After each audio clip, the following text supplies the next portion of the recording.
Since the announcement of Hypixel's new game, Hytale, back in mid-December of last year, the game has been met with overwhelming hype and passion. Since then, a good amount of information has been revealed, and even more things have been speculated. And it can be overwhelming to try and keep up with it all. So whether you have never heard of Hytale or are reading every blog post, I'll do my best to provide you with all the information that Hypixel has provided on the game thus far. This video will be covering the company behind the game, Hypixel, as well as aspects of the game like creatures, factions, game modes, and more. You can catch the timestamps for each section of the video within the description, so feel free to skip to whatever part interests you the most.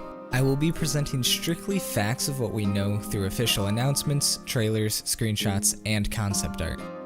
I'll be doing my best to avoid speculation, but a lot of the information thus far is through the concept art, and as Hytale's website states, may or may not make it into the final cut of the game. I am a new content creator, so any support is appreciated. If you enjoy the video, please give it a like, subscribe to see more Hytale content in the future, and make sure to share the video. This should be the perfect video to get your friends caught up to date, so go ahead and send it their way. My name is Top Hat Apple, and welcome to Hytale.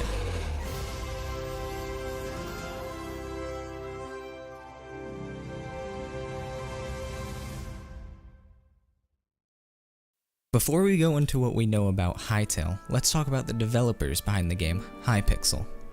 Hypixel Inc. is the developer of the Hypixel Minecraft server. Founded in 2013, the Hypixel server has grown to be the most popular minigame server on Minecraft. Containing multiple types of minigames, the Hypixel server brings in around 2 million players every month. The server now contains 14 million unique players in total and is a huge success story in regard to Minecraft servers.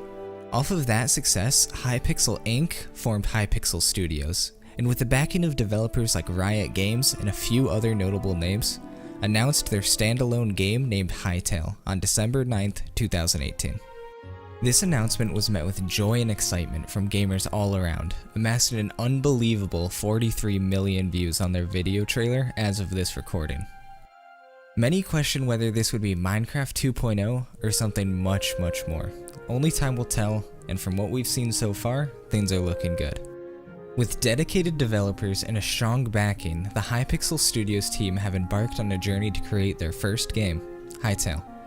Hytale is a voxel-based game that is currently in development for release on both Mac and PC, with other platforms being a possibility, but nothing concrete yet.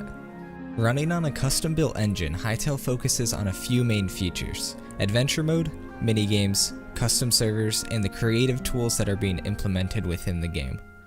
I will be going into more detail about each of these features individually later in the video. Regarding the release date for the game, no definitive date has been announced, but you can sign up for the beta on the Hytale website. More info regarding the release date of the game is expected to come out within the next couple months, and whether Hytale will cost money or be free to play is still being decided. However, they have announced that the game will be aiming for a T for teen rating and will have a comprehensive set of tools regarding parental controls. It has also been revealed that every Hytale username will be unique, and that a name reservation system will become available within the next few months. That's some of the general features out of the way. Now let's get into the known lore and worlds inside Hytale. For the adventure mode portion of Hytale, there have been 5 planets revealed thus far: Karpak, Torbalin, Nexus, Numdrassil, and Orbis. While not much is known about most of the planets, Orbis has been identified as the planet containing the spawn area, and is where the adventure mode begins. Most of the information revealed in Hytale so far has been about Orbis, so here's what we know. Within the world of Orbis, there are 4 known zones, and 2 that have yet to be revealed. Of the currently known zones, there's Zone 1, the Emerald Grove, whose surface is a lush forest zone with lakes, swamps, and hills. Each zone also contains a unique underground system, which in Zone 1 is a normal stone cave and tunnel system that progresses into molten layers at its deepest points. Then we have Zone 2, the Howling Sands. This surface is a desert and plains biome with a very similar underground system to Zone 1, except instead of dirt and stone, you have sand and sandstone. Then we have Zone 3, Borea. This zone is a snow and Arctic biome. From the screenshots thus far, it looks like plants and animals have adapted to the harsher climates, so you'll still find plant and wildlife, albeit not as often. The underground system consists of frozen caves at the higher levels into liquid water and stone caves as you get further down. Lastly, we have Zone 4, the Devastated Lands. This biome looks to be made mostly of molten rock, ash, and stone. This area looks much less inhabitable than the other zones we've discussed thus far, and the name Devastated Lands seems to describe it well enough. Though despite its overworld appearance, the underground's cave system in Zone 4 is very unique. Beneath the surface lies devastated caves that lead into subterranean tropical jungles. This covers the 4 known official zones. We'll have to wait and see what Hypixel comes up with for the other 2 zones. There is also what you could consider an unofficial zone, and that is the Deep Ocean Zone. And, as described by the Hytale devs, it is a sudden drop-off at the edge of each zone that leads to a deep ocean, and is effectively a zone all by itself. It holds many dangers and rewards for intrepid explorers to discover. Each zone has its own unique characteristics besides just the landscape, and each one of them are uniquely procedurally generated. Every zone has its own set of blocks, NPCs, creatures, critters, plants, flowers, weather, and geology. Now there isn't a whole lot known in terms of lore revealed yet by Hypixel, but through concept art a character was revealed, a goddess that goes by the name of Gaia. From this concept art, it states that the elements that Gaia possesses are light and nature, and that she has control of the magic essences, fire, lightning, water, wind, and earth. From this concept art, it can be assumed that Gaia is the creator or protector of Orbis. Whether or not that is the case, it is clear that Gaia is considered a higher being and is praised by multiple races on Orbis. Now with light, there is always darkness, or in the case of Hytale, there is a magic essence known as Void. From the concept art so far, the antithesis of Gaia is the being known as Varen, who wields the power of void magic. From the art showcase, it was stated that Varen is an important character and is not from Orbis. It was also shown that Varen has various minions under his control. With void enemies already being identified and shown throughout the trailer and concept art, it is possible that they are Varen's minions, or have been corrupted by void magic. I believe any lore beyond that would be mostly speculation or theories, so let's move on to the currently known factions in Hytale. In this section, I'll be going over each faction in a zone-by-zone basis, starting with Zone 1 and working my way towards Zone 4. But be aware, I am not ruling out that these factions may be found in other zones as well. Now, the first faction I'll address is the Human faction. This will likely be the default faction for the character, but it has been revealed that players will be able to play other races from other factions in the game. Humans will likely be spread throughout all the zones and found in various areas. It seems that humans have the technology of around the medieval ages, with swords and arrows being the weapons of choice as well as magic. From what we've seen so far, it seems most humans will reside in towns, villages, and outposts. We can assume most aspects about the human faction, so let's move on to our cute little tree friends, the Quebecs. The Quebec are a primitive faction wielding spears and slingshots as weapons, and donning simple leaf armor for protection. It seems that the Quebec will be found in Zone 1 since it was stated that they would be an early ally to the players. The Quebec are an interesting faction because they have a unique life cycle. As a Quebec grows old, it loses its ability to move, releases energy, and becomes a tree. That tree will drop seeds that will spawn the next generation of Quebec. In their society, the elder Quebec are responsible for taking care of young seedlings and nurturing their growth. According to the blog post, this life cycle will be an important part of how Quebec operate within the game. Now, while you may find comfort and safety with the Quebec, one must also be wary of the enemy faction within Zone 1, the Chorks.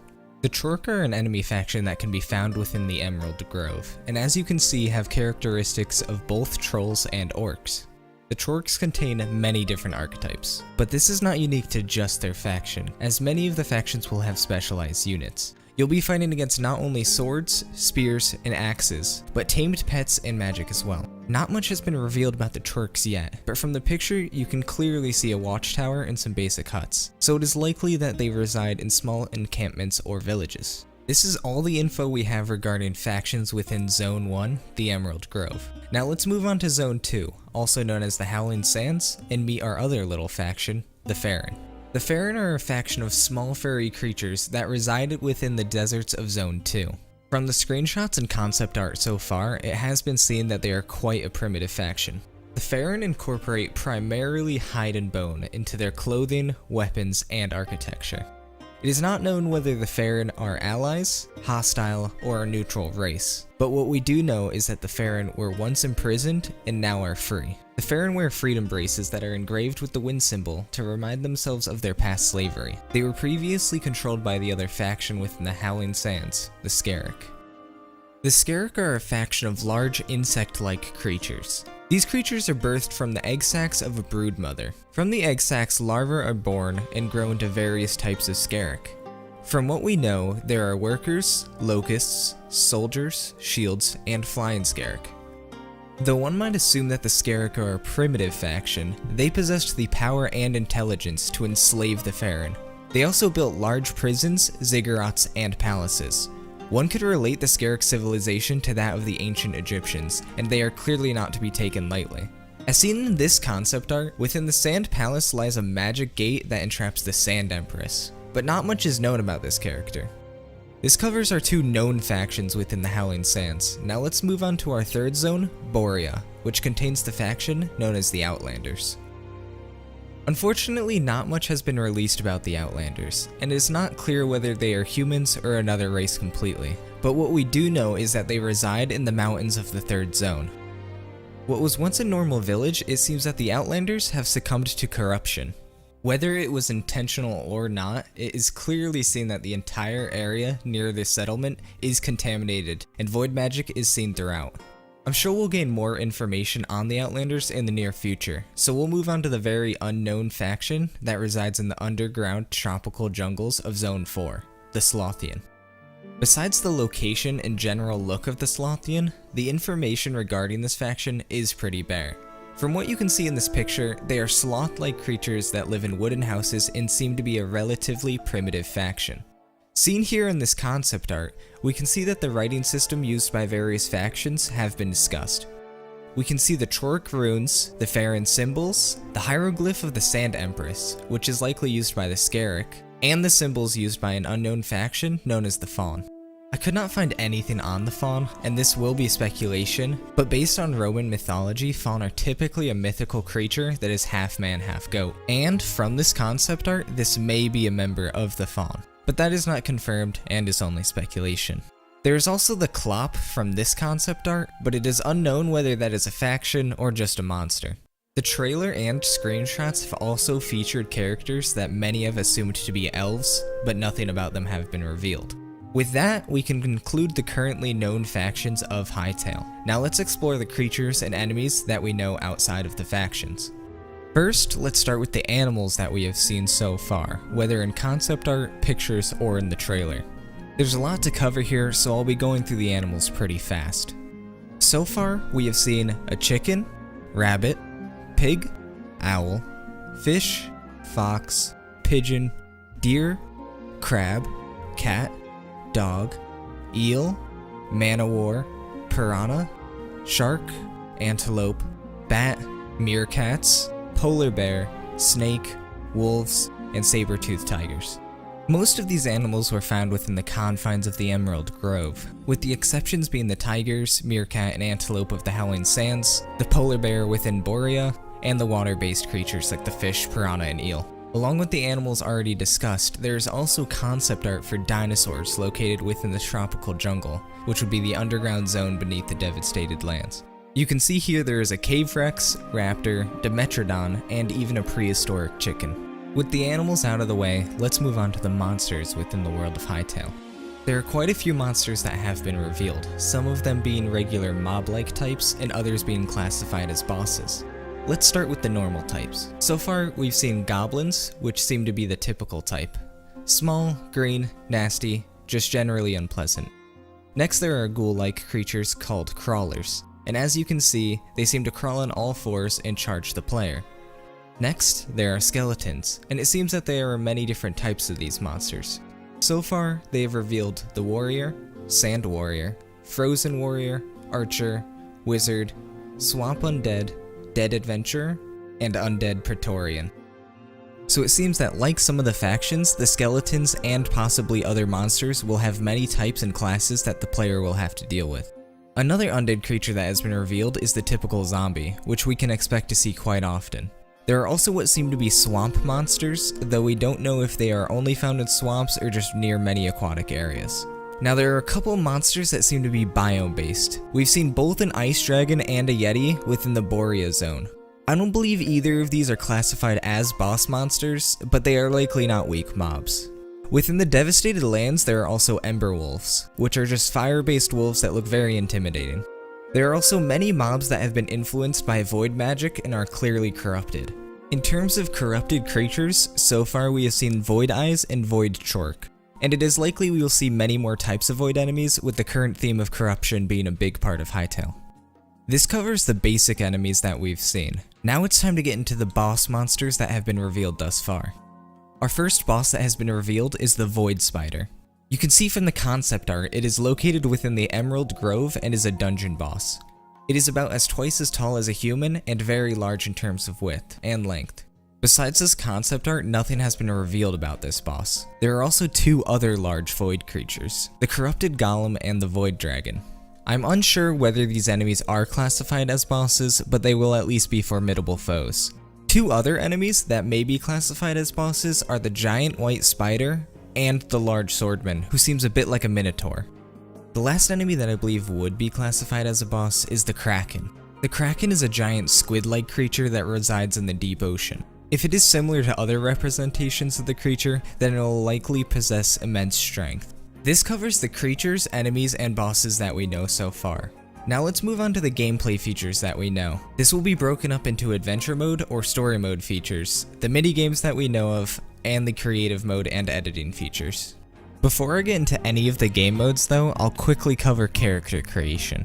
From this screenshot, you can see that you will create an avatar that will be your default for adventure, minigames, and servers. From the avatar menu, you can edit your character's race, physique, skin tone, eye color, hairstyle, facial hair, accessories, and clothing. Any clothing equipped post-character creation will be layered on top of the design you already have for your character.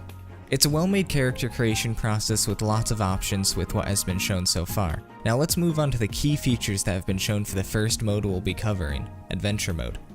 Adventure Mode will be an open-world adventure experience with many quests, dungeons, and places to explore. The best part is you can do it all with friends, since Adventure Mode will be co-op. From this screenshot of the map screen, you can see that quests will be indicated on the map, as well as markers, points of interest, and characters. It was stated that as you explore in Adventure Mode, the map will be continuously updated with new things to do. Although it is named Adventure Mode, you are not stuck to being an adventurer. It is just one of the many options that you have. In Adventure Mode, you will still be able to build, set up farms, tame mounts and animals, and more. So far, a crafting system has also been partially revealed. As you can see in the picture, the character is interacting with a workbench that allows you to craft melee and ranged weaponry. It also states that the new weapons and weapon categories can be found by exploring the world. Some interesting points can be gathered from this picture. You can see to craft an iron sword you will need a stick, leather, and an iron bar. So you will be able to gather materials to build what you want and can store those things in a local inventory. From the screenshot you can see that there are 9 hotbar inventory slots and 36 local inventory slots. On the left side of the screen you can see that there are 4 ring slots to equip, as well as a helmet, hand, leg, and chest slots. Below the ring slots it looks like there are various stats, but they are not named. Deducing their meaning from the icons would leave one to believe that there is a current/max health, health regen, defense, melee attack, ranged attack, and magic power.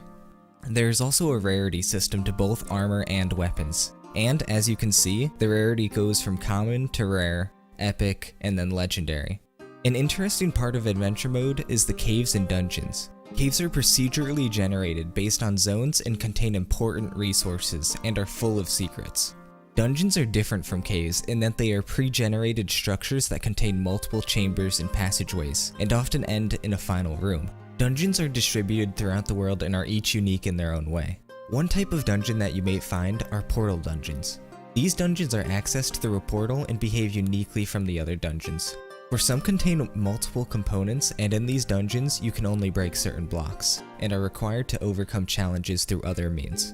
Portal dungeons are unique per zone like many things in the game, and one very cool portal dungeon has been already revealed to us, the Temple of Gaia dungeon. So far they have shown the outside of the dungeon in this picture, as well as a boss enemy the player will have to fight, the corrupted golem.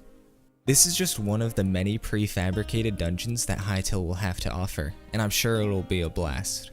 With so many different ways to explore and experience adventure mode, this mode has a lot to offer to every type of player, whether you're a builder, fighter, farmer, or adventurer. And with the worlds containing uniquely generated content, each playthrough will be new and exciting. Now, let's move on to the other feature that Hypixel is sure to make amazing, the minigames. Since the developers behind the game created the Hypixel Minecraft servers, it is no surprise that Hytale will feature a multitude of minigames. What is very unique about Hytale is the fact that the game is being developed with multiplayer, server creation, and minigames in mind. The game will launch with anti-cheat and will include many creative tools to allow users to create minigames of their own. I will be including more of the creative features in the next section. Minigames that have already been identified based on the icons displayed on Hytale's website are Sky Wars, Bed Wars, Housing, The Walls, Paintball, and Survival games. I will quickly explain a couple of the game modes based on the Hypixel Minecraft server versions, but just be aware that they may be changed and there will be many more game modes than those mentioned and explained here. Skywars is a game mode that involves spawning on your island as a player or team, and the goal is to knock other players off of the islands. As you kill players, you get souls that you can redeem to get kits and perks. You play until you are the last player or team left alive. Another minigame that is likely to be featured is survival games. The quickest way to describe this game mode is that it is a Hunger Games type of game mode in which teams or solo players gather weapons and tools to fight for survival, and the last player or team standing wins. This could be done in a variety of ways when implemented into Hytale, and hopefully will be a unique take on the Battle Royale category that many gamers know all too well. Another minigame that I'd be personally excited for is the paintball minigame. I'm sure most people know what paintball is. You will be put on a team and have to mark the enemy using a projectile and they're out. I don't know how this will work in Hytale, maybe it will be a magic battle, paintball style. There's a ton of potential for these minigames, and I'm sure they will be a nice touch outside of the adventure mode. Besides the minigames, there is also a server browser that will be implemented in the game. This will surely be even more diverse than the minigames sections, and we've already been given a taste of its potential. In this screenshot, you can see a movie theater in which a video player is built into the game. This will allow you to view YouTube, Twitch, and possibly other sites to watch content with whoever you choose. This is just one example of the possible servers we can expect, but since most of it is speculation, I'll save it for a future video. Now let's move on to the creative features, as well as Hytale server technology that has been showcased thus far. Hytale features many creative features for users to explore. One of these features that is really interesting is the cinematic tools that will be provided. This will let users create their own films through the game. There are plenty of games that allow for machinimas, which are videos created through the use of a game engine, but this one seems to have many useful features for such tasks. You'll be able to create, save, and load scenes, build custom animation, add particles to characters, and control keyframes using 3D splines. There are also more features in store, but those have yet to be revealed. Now let's talk about the editing that you are able to do in game. You are able to change block colors, types, and more. Hypixel have stated that they will be providing the same exact tools that they used to develop the game. This editing includes UI, game mechanics, environments, and more. Whatever you can think of can be edited. Hytale's server technology will be shared with the player so that they will have the entire code, but the game client code will not be given to protect against cheaters. Hytale's client is written in C# and the servers run on Java. So for those knowledgeable in those languages, you will be very comfortable with creating content for Hytale. Another highlighted feature that has been revealed is Hytale's Model Maker. This Model Maker is a browser and app-based modeling, texturing, and animation toolkit that comes with Hytale. This toolkit was built from the ground up as a new software that they now use to create every item, creature, and animation that is seen in-game. This software is described as being very easy to use with a low barrier to entry. The aim of the software is to promote creation of Hytale content whether you're new or experienced. The software will allow you to access and edit any Hytale assets or create something completely new, and then export it out immediately. Since the modeling system implements cubes and planes, it is a very intuitive process, and it won't be exceptionally challenging to start on model making.